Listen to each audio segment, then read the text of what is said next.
What is 30A? 30A Bharat के संविधान में एक ऐसी धारा है,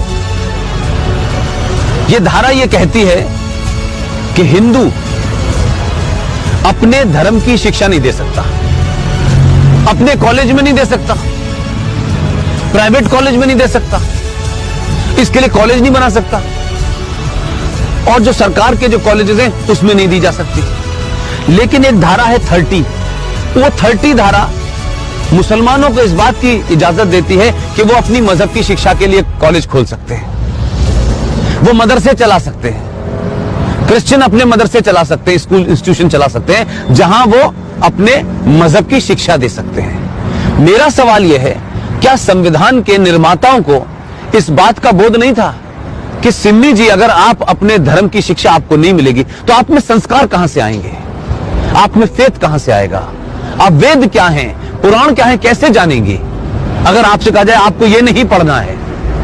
और भारत में एक ऐसी सिविलाइजेशन जिसके 5000 साल का जो रिटन डॉक्यूमेंटेशन है, उसमें भारत का कोई भी आप दौर देख लें, कभी भारत की सनातन संस्कृति के मानने वालों ने दुनिया के किसी देश पे हमला नहीं किया।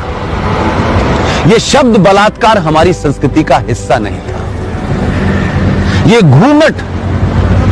घूंघट इसलिए नहीं था कि हमारे यहां था, हमको गलत नैरेटिव दिया क्या।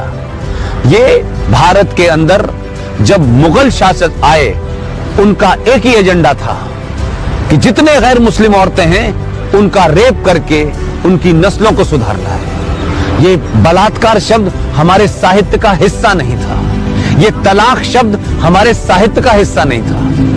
हमारी परंपरा और संस्कृति में 7 फेरे जीवन भर के लिए जाते हैं।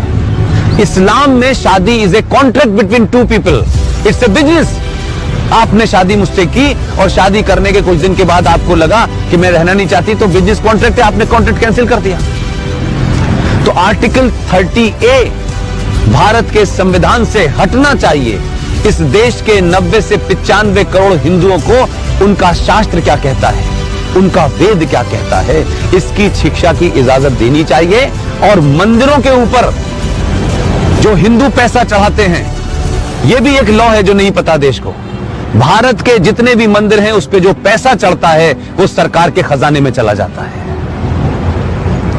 और भारत के मजारों के ऊपर जो पैसा चढ़ता है, जो गुरुद्वारों में पैसा चढ़ता है, वो सारा का सारा पैसा उस धर्म के मानने वालों के पास चला जाता है। सिर्फ भारत के हिंदुओं का पैसा जो आप अयप्पा पे चढ़ाती हैं, जो महाकाल पे चढ़ाती हैं, जो वैष्णो देवी पे चढ़ाती हैं, वो पैसा सरकार ले लेती है।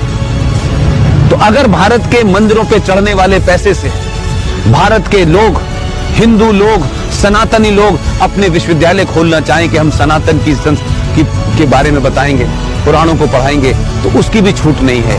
ये संविधान में 2 धाराएं एंटी हिंदू हैं, इनको समाप्त होना चाहिए।